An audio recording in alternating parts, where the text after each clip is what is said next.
Embarking on your Rubik's Cube journey. Beginner's guide here, you ready to embark on an exciting Rubik's Cube journey? Let's dive in. Hey there! Welcome to our beginner's guide on starting your Rubik's Cube journey. Whether you're a complete novice or just looking to improve your skills, we've got you covered. First things first, familiarize yourself with the cube.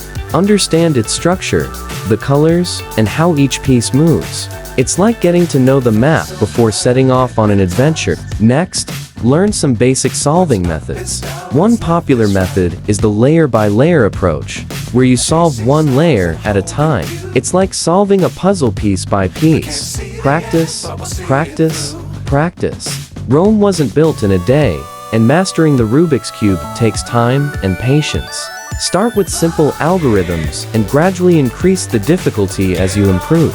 Don't get discouraged if you hit a roadblock. Remember, every twist and turn brings you one step closer to mastering the cube. Perseverance is key. And there you have it, folks.